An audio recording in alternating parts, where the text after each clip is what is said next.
तुम्ही कधी असा विचार केला आहे का, की मार्केटमध्ये एकदम परफेक्ट संधी दिसली, पण फंड्सची कमतरता असल्यामुळे ती तुमच्या हातातून निसटली? कल्पना करा, तुम्हाला खात्री आहे की एखाद्या कंपनीचा शेअर सध्या अंडर व्हॅल्यूड आहे आणि पुढील काही दिवसात तो झपाट्याने वाढू शकतो. पण तुमच्या अकाउंटमध्ये फक्त 25,000 आहेत आणि तुम्हाला 1,00,000चे शेअर्स घ्यायचे आहेत. अशा वेळी काय कराल? प्रसिद्ध गुंतवणूकदार वॉरन बफेट यांनी म्हटले आहे की the stock market is a device for transferring money from impatient to patient. पण काही वेळा संयमाबरोबरच अतिरिक्त कॅपिटलचीही गरज असते, जेणेकरून मोठ्या संधी पकडता येतील. इथेच मदतीला येते मार्जिन ट्रेडिंग फॅसिलिटी म्हणजेच MTF. मित्रांनो, आज आपण MTF बद्दल सविस्तर माहिती घेणार आहोत. MTF म्हणजे काय, ते कसे काम करते, कसे सुरू करायचे आणि त्याचे फायदे आणि तोटे काय आहेत आणि फ्युचर ट्रेडिंग पेक्षा ते कसे वेगळे आहेत. या व्हिडिओतील सर्व माहिती केवळ शैक्षणिक आणि माहितीपर उद्देशाने दिली आहे. इथे दिलेली कोणतीही माहिती ही गुंतवणूक सल्ला किंवा बाय अँड सेल रेकमेंडेशन नाही. कोणतीही गुंतवणूक करण्यापूर्वी कृपया स्वतःचा अभ्यास करा किंवा सेबी रजिस्टर्ड सल्लागाराशी सल्ला साधा. नंबर 1, MTF म्हणजे काय? MTF म्हणजे मार्जिन ट्रेडिंग फॅसिलिटी. ही अशी सुविधा आहे ज्यामुळे तुम्ही शेअर्स खरेदी करताना एकूण रकमेपैकी फक्त काही टक्के रक्कम स्वतः भरता आणि उर्वरित रक्कम ब्रोकर तुमच्यासाठी फंड करतो. सोप्या भाषेत सांगायचे तर हा शेअर खरेदीसाठी मिळणाऱ्या एका प्रकारचा कर्ज आहे. उदाहरणार्थ समजा एखाद्या कंपनीचा एक शेअर 625 रुपयाचा आहे आणि तुम्हाला 200 शेअर्स घ्यायचे आहेत. एकूण गुंतवणूक झाली 1,25,000ची, पण तुमच्याकडे फक्त 25,000 आहे. सामान्य परिस्थितीत फक्त 25,000चे शेअर घेऊ शकाल, पण MTF मुळे तुम्ही पूर्ण 1,25,000चे शेअर्स खरेदी करू शकता. उर्वरित 1,00,000 ब्रोकर देतो. नंबर 2, MTF कसे काम करते? MTF मध्ये ब्रोकर तुम्हाला उर्वरित रक्कम उधार देतो आणि त्या रकमेवर दररोज व्याज आकारले जातात. साधारणपणे ते 0.03% ते 0.05% प्रति दिवस असा असू शकतो आणि ब्रोकरेज नुसार बदलत राहतो. लक्षात ठेवा, MTF सर्व शेअर्सवर उपलब्ध नसते. फक्त अप्रूव्ड शेअर्सच्या यादीवरच ही सुविधा मिळते. उदाहरणार्थ जिरोधा किंवा अपस्टॉक यांसारख्या ब्रोकर्स त्यांच्या प्लॅटफॉर्मवर MTF साठी पात्र शेअर्सची यादी देतात. नंबर 3, लिव्हरेज म्हणजे काय? MTFचा मुख्य फायदा म्हणजे लिव्हरेज, म्हणजे तुमच्या मूळ कॅपिटलपेक्षा जास्त किमतीची गुंतवणूक करण्याची संधी. अनेक ब्रोकर्स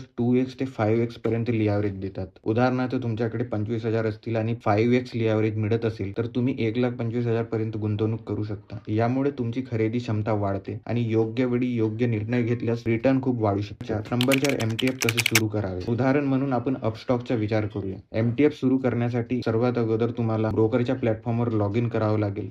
त्यानंतर तुम्हाला MTF ऍक्टिव्हेट करण्यासाठी आवश्यक कागदपत्रे द्यावी लागेल. आधार OTP द्वारे ई-साइन पूर्ण करावं लागेल आणि एकदा प्रक्रिया पूर्ण झाली की MTF सुरू होते. नंबर 5, MTF द्वारे शेअर्स कसे खरेदी करायचे? उदाहरणार्थ समजा तुम्हाला रिलायन्स इंडस्ट्रीचे शेअर्स घ्यायचे आहेत. हे फक्त उदाहरण आहे, गुंतवणूक सल्ला नाही. त्या शेअरवर बाय क्लिक करा. प्रॉडक्ट टाइप मध्ये MTF निवडा. आवश्यक क्वांटिटी टाका आणि ऑर्डर प्लेस करा. तुम्ही पाहाल पूर्ण रकमेऐवजी फक्त काही टक्के तुमच्या अकाउंट मधून वजा केली जाते. नंबर 6, MTF कॅल्क्युलेटरचा वापर. जिरोधा किंवा अपस्टॉक सारखे ब्रोकर MTF कॅल्क्युलेटर देतात. यात तुम्ही किती गुंतवणूक करणार, किती दिवस होल्ड करणार आणि अपेक्षित रिटर्न किती आणि व्याजदर किती, ही माहिती भरल्यावर तुम्हाला संभाव्य नफा किंवा तोटा आणि खर्च कळतो. उदाहरणार्थ 10,000 स्वतःचे कॅपिटल, 5x लिव्हरेज, 10 दिवस होल्ड आणि 2% वाढ अपेक्षित. लिव्हरेज मध्ये 2% चा ऍक्च्युअल रिटर्न तुमच्या कॅपिटलवर 6% प्लस होऊ शकतो, पण त्यातून व्याज आणि ब्रोकरेज वजा करावी लागते. नंबर 7, MTF कधी वापरू नये? जास्त चढ उतार असलेल्या मार्केटमध्ये हा मोठा धोका असू शकतो. कमी किमतीचे शेअर्स अत्यंत जोखमीचे आहे. स्टॉप लॉस नसेल तर लिव्हरेज धोकादायक ठरू शकतो आणि जास्त लिव्हरेज म्हणजे जास्त धोका असते. तर जोखीम समजून घ्या. समजा तुम्ही 25,000 स्वतःचे आणि 1,00,000 MTF वरून घेऊन 1,25,000 ची गुंतवणूक केली आणि जर शेअर 12% खाली गेला तर एकूण तोटा 15,000 होईल. म्हणजे तुमच्या एकूण कॅपिटल मधून 60% पर्यंत नुकसान होऊ शकते. म्हणूनच MTF फक्त त्या गुंतवणूकदारांसाठी आहे ज्यांना मार्केटची समज आहे आणि जे शिस्तबद्ध रिस्क मॅनेजमेंट पाळतात. Number 8, MTF versus future trading. Number 1, flexibility. MTF मध्ये तुम्ही कितीही शेअर्स घेऊ शकता. फ्युचर्स मध्ये लॉट साईज निश्चित असतो. Number 2, expiry. MTF ला एक्सपायरी नाही. फ्युचर्सला ठराविक तारीख असते. Number 3, cost structure. MTF मध्ये दररोज व्याज लागतो आणि फ्युचर्स मध्ये प्रीमियम लागतो. Number 4, taxation. MTF मधील शेअर्स 1 वर्षापेक्षा जास्त ठेवल्यास लॉंग टर्म कॅपिटल गेन लागू शकतो. फ्युचर्स मधील नफा बिझनेस इन्कम मानला जातो आणि तुमच्या टॅक्स स्लॅब नुसार कर लागतो. नंबर 9, केस स्टडी. कोविड नंतर रिकव्हरीच्या काळात एखाद्या गुंतवणूकदाराने HDFC चे शेअर 850 ला घेतले. त्याच्याकडे 80,000 होते. MTF वरून त्याने 4,00,000ची गुंतवणूक केली. एका वर्षात शेअर 1450 पर्यंत गेला. एकूण मूल्य सुमारे 6,81,000 झाले. व्याज वजा केल्यावर 2,34,000 चा नफा झाला. म्हणजेच मूळ कॅपिटल जवळपास 292% ने वाढला. म्हणजेच मूळ कॅपिटलवर जवळपास 292% रिटर्न मिळाले. जर MTF वापरला नसता तर रिटर्न सुमारे 70%च राहिला असता. इन कन्क्लुजन, MTF तुमची खरेदी क्षमता वाढवते आणि योग्य वापरल्यास रिटर्न मोठ्या प्रमाणात वाढवू शकते. पण लिव्हरेज म्हणजे डबल एज स्वॉर्ड आहे. नफा वाढवतो पण तोटाही वाढवतो.